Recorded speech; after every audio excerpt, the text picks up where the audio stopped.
I look at Rosemary's work and I look at everybody's work and I go, well, Rosemary, you could, she'll push me. You could do that. Don't give up, And she helps me, like just looking at her do it. I go, well, Liz, now just calm down, and you can get it done. And that's what she does for me. She just did not have confidence, and not that I do, but I see it in her, and I think, you know what? Everyone has their own talents and their own abilities, and you should be proud of what you're able to accomplish. And sometimes you're not when you're in technology. She's a little bit too critical of her own things, and that's where I think we feed off one another. Because she'll admire my work, and then I tell her, she try not to be critical of yourselves. So I guess that's we are good for one another in that respect. I like to dabble with the art, and I went to her clubhouse where she lives, and that's where we met. And then then it was quiet for a while, and then because it was the pandemic time. So then when it opened up, we found each other again at another art class. Another clubhouse. And we continued from there. Because ours was dismantled. My art teacher had passed away, and was searching for another group, and I found this lovely group over at Crestwood 5. It's called the Crestwood Village Art Guild, and it's really a lovely group of people. They were very welcoming. I went over there, and that's where I met Liz. And we live in the neighborhood here together, and it happened that we had the same interests. We had the same interests in art and our church work and our exercise. So we have a great friendship and a lot of fun.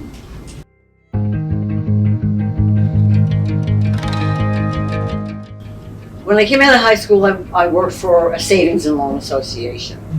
And that's where I stayed for a number of years. And then I worked for St. Mary's Hospital. At the time, it was St. Mary's Hospital for 10 years. And then it was like retirement time, and my husband and I moved to Arizona. So we were in Arizona 10 years. And then from Arizona, we went to Florida for 5 years. And 5 years ago, we moved here.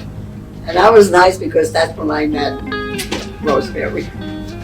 I have a large family. I was married very young and I had 4 children. So they kept me very busy. But as soon as they started school, I started floral design work. I worked at a florist in South River, New Jersey. And I stayed there for quite a while. I did teach some exercise in East Brunswick. And then from there, I actually got into some restaurant work with my husband upstate New York. But long story short, we ended up coming back here. I moved to South Carolina for a short time. And from there, 22 years ago, I came down here. I did pursue my floral career and my restaurant work down here for a short time. And then I retired as a floral designer, and that's when my interest in artwork came, because it comes through the same creative line, I guess you'd say, loving nature, and I was always a nature person, loving birds and animals and just some beautiful nature. So my mother was an artist, and one day here in Whiting, I was passing the clubhouse, and the art teacher said to me, "Have you ever tried art?" I said, "I've never painted, but I have a lot of supplies from my mother, so maybe I'll stop by." And Ted Furter, he was a wonderful man. He lived here in Whiting, and he devoted over 20 years of his life to teaching art at Village 7, and since has passed, of course. But that's how things got started. My children were not too far. They're all married. I have tons of grandchildren, great-grandchildren, and now 2 great-great-grandchildren. So that's what keeps me busy.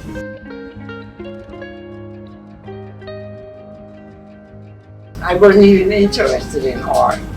not while I lived and worked in here. When I went to move to Arizona, I met a friend of mine there, and she was an artist, and it was just like, oh, maybe I have to try this because I like to try new things, you know. So that's where I started. She said, take some lessons, and I did, and I just like it, and I love it. I mean, I have a hard time with it, but I love doing it. It just, you know, gets me, like sometimes, But if I see something that's colorful, whatever it is, I'll try to not duplicate it, but do it in my own way. But I love color. I love all that. Doorways, flowers, peaches, fruit. It doesn't make a difference what it is. It's anything. She's a very colorful artist. Her work is different, and it's her. You see that. I said to her, always be proud, because everyone has a different way of expressing themselves, and she expresses herself in color.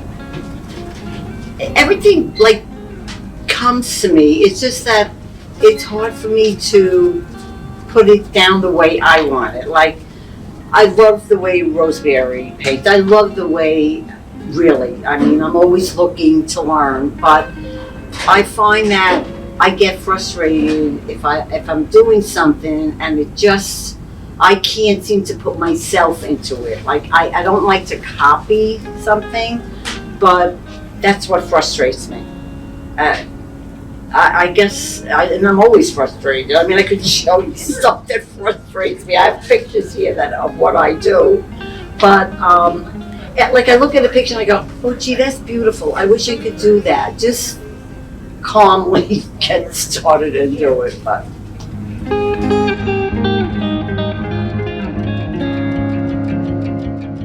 Strangely enough, well,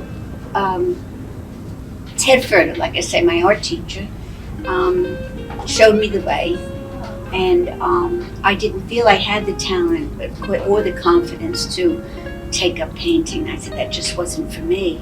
But when I started, I realized that, you know, it's sort of a God-given talent. It's something that you either have it or you don't have it, and I enjoyed it so much. So that's how I got started, and I started painting flowers because I was familiar with the structure of the flower. Strangely enough, I don't really care to paint flowers right now. I've gone into birds and so on and so forth, landscapes and sketches. But it's just an ongoing. You learn something new every day when you're in one of the creative arts. You know, never can finish learning.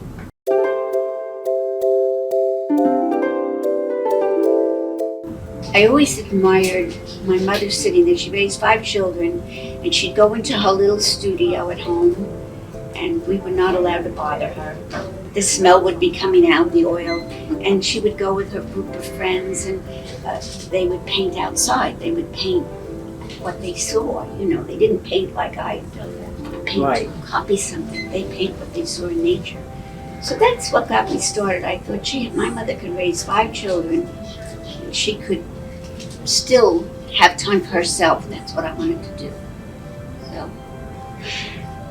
when we moved to Arizona, it sort of like came, as I said, a friend of mine painted. I said, you know, it looks like she just says, you know, she just enjoyed it. I said, I want to try that. So actually, I started, my first painting was, when even a painting, it was on my wall in a room that we had, and I saw this postcard, this card that I liked, so I did the whole thing like a mural on my wall. But I enjoyed it because there was the color and the freedom, and that's it. So I said, go do it. So I did, yeah, and that's it. That's what, when I moved to Arizona. So once I came here, and I got settled, as Rosemary's, the Crestwood Art Guild, they were having like a new membership. So I said, I told my husband, I'm going to go see what this is all about. And I did. I went, and they just said, come. I said, yeah, I'll try, because I'm not really they always say, yes, you are an artist, but I'm not really like into it that many years, so that's what's, I'd like to try, I like to try. I get frustrated when I'm painting sometimes, but they encourage me, go, you do your thing. They do encourage me, so I like that.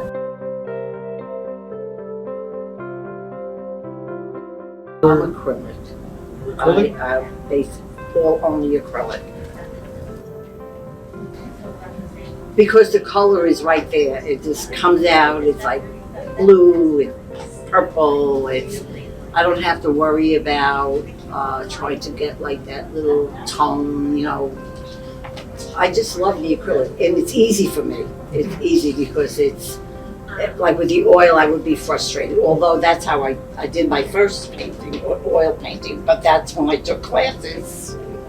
But the acrylic is my type because I just like to get in there and do it and then move on. Well, I do acrylic also, but I do like charcoal. I like sketching with charcoal. I will attempt water eventually because I just admire watercolor, but I've never attempted it. My mother was an oil artist, and of course back then, the color, the scent, the smell is still within me. If I smell an oil artist, I can see my mother, oil paintings, I should say. However, nowadays they don't have that strong scent, but I just don't care to have to wait for things to dry. That's patience. So I do like acrylic also, like Liz, that dries quickly and it's easy to work with. And also sketching is, I really do like to sketch. My time is running out and I have so many things I want to do. And watercolor is being my next adventure, I think. Try that. I like the flexibility of being able to smudge and to smear and blend and also the features. Features are extinct. Like if you're painting something, the eyes are always very interesting in charcoal. So I will say I just started, so I'm far from advanced in charcoal, but I like acrylic. It's hard to believe that I've been painting for 20 years. I never painted in my life, and all of a sudden 20 years passed. I need some sort of, like something to look at to get me started to say, oh, that's what I want to do. I want to draw this doorway, and I want to use, see the colors that are in there. I want to draw flowers, something that just, it says, oh, this is also colorful. This is what I want. This is what I'm going to do next. I need that inspiration to get me started to paint. That's what I usually go for, only because there's a lot of probably history in that doorway maybe, or just something that like just draws me there. Like it could be the color, it could be the feature, the shape of the house or what's in front of it, or that's, I know, as I said, color. It's color. But you're very free-spirited. If she sees something like that, she never copies. It's just that it's a suggestion in her head where, like sometimes I would tend to more try to not paint something exactly that I see, but she will get started and then she'll change in the middle, There's all different personalities, and I think that's what's interesting in art. You have everyone following their own way. Most of the time I'll be looking through, or I'll see something and I'll say, well, all right, I have a 16 by 20 canvas home, maybe I'll give that a try. We're going to try something different this week. We're going to learn how to pour paint. I've never pour painted, which is a form of, as it states, pour painting. You pour it onto the canvas. One of the girls in our group is going to teach it, and I'm excited about it because I have some very large canvases, and in that form of painting you will have more freedom, you won't be following anything. The paint is doing it and you are directing it. That's how I understand it anyway. I think it's nice to get away from structure for the structured painting, it's nice to just, like Liz does, she just paints, I have to sketch it and then go into paint. Some people cannot. Some people just draw. They actually paint the sketch where I need to draw it and then straighten it out the way I see it. It takes me to frustrate. For me, it's like a little, when I sit down and I see somebody else do this and they just draw it, I go, oh, how come I can't do that? Everyone's different. I put it on the canvas in chalk usually to space what I want on the canvas. I don't actually sketch the whole thing. I'll just outline it in chalk, and so I know where I'm going. Have leave enough space and not go off the end of the canvas, so to speak.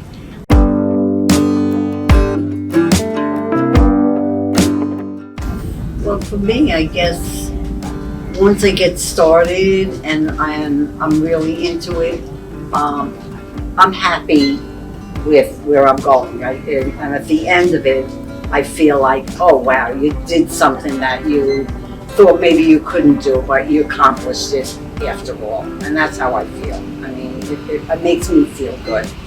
When I look at it, I go, oh, not bad. You started with aggravation, but you got where you're going. Well, I enjoy it as an escape, actually. I find it very, sometimes spiritual, but sometimes just meditative, like you're not thinking about anything else at that time. And that's very difficult when you have a very busy life. And I tend to be as Liz would say, tend to be a little overdone. ADD. A little over ADD or something. Yeah, it's hard for me to sit still. So I use art as something to calm me down, to stay focused, and stop jumping from subject to subject, and that's how I start off. It takes me a little while to get settled down. Once I'm into my art, if I'm sitting in front of that canvas, I'm not thinking about anything else. That's it. I'm thinking about what's on that canvas and what I'm enjoying. Yes, later I realized that I've spent several hours without worrying about a million things. And that's my hobby. I like to worry about things. We're different. Like she calms down. Where I'm doing, when I'm painting, it's like, if am I ever going to, I'm like, is this right? Let me see what I'm doing. I get and finally when it's done, I calm down. Whereas she calms down and then she's like afterwards, like twisting around.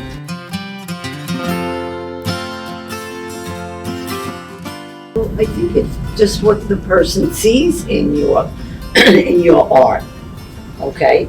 So if you see my art and say, oh, that's really nice, I love the color, I love what you did, your colors are great together, or with Rosemary's, is different, maybe that's beautiful, that's really delicate, maybe that's what she's trying to get across, it's everybody's different. Like if I look at a piece of art, I basically go for almost like color. That's me. Although, I really do like to look at everybody's art. But my thing is color. So when I see color, let me just see what's happening here. Rosemary, or not just Rosemary, but somebody else will see maybe the same picture and say, back away from it and say, no, that's not for me. It's maybe because that's just not your style.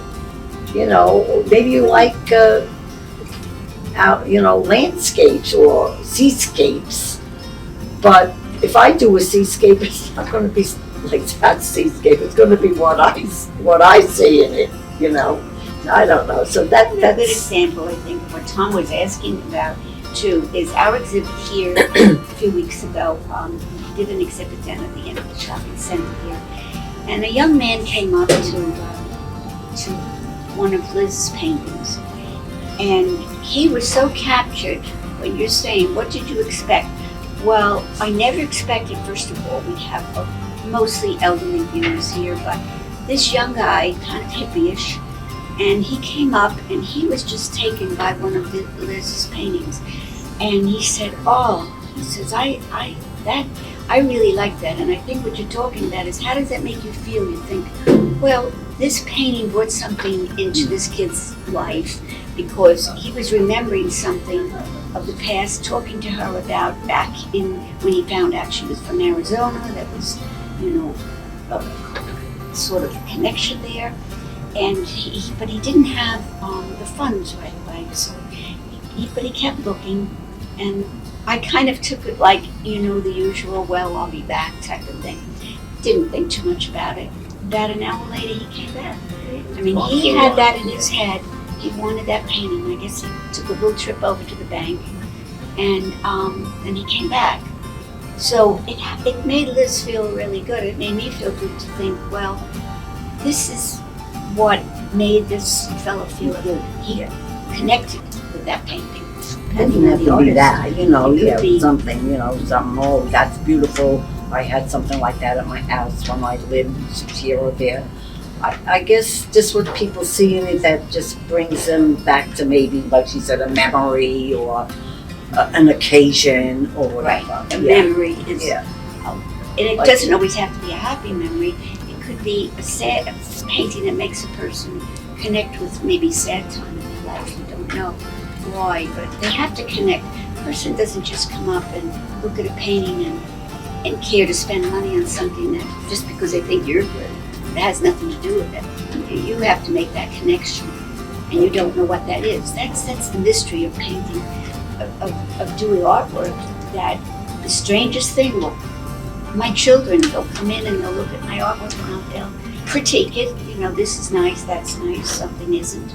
But it's never the one that I think they're going to pick out, as their favorite painting. So it's exciting. It's an exciting venture. It's an adventure.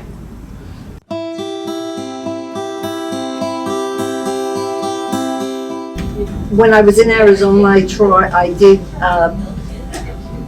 weaving, native Navajo weaving. I took, did some of that for a while. But here I took a mosaic class. So anything that's like pretty like artsy or I would like to try. I just love to try. Yeah. Pottery, maybe pottery, really like learning how to do pottery. I pressed flowers for years, and I grew them and pressed them, and I enjoyed that. And I get back to it recently because it's amazing how things revolve. Oh, I used to do that. They'd say 30 years ago. Well, maybe you enjoy looking at it now. So I get into that once in a while, but it's all, decorating, and in the art fields, it's trying to be creative if you've been given the God-given talent to be that, because it is difficult. And people do appreciate it. They appreciate that you have a talent, and we're supposed to use our talents. If you're given a talent, we're supposed to use them. So for the benefit of other people, So that's what we're trying to do, basically. I do think every day how grateful I am. I really am very grateful that God has given me this many years to try to accomplish and satisfy myself, that I'm either helping others by helping or trying to help myself. Possibly I'm helping others, and that's very important to me through anything, through art or through my daily life. That's what's important to me, to be able to say I did accomplish something and make someone else happy. That's really what I like to do. Don't be afraid to try anything new. If you see something you like, try it and see where you go with it. I just feel like don't hold back. Don't hold yourself back, because it's not worth it. Just go for it. Don't go for it. Just go for it and have a good time with it.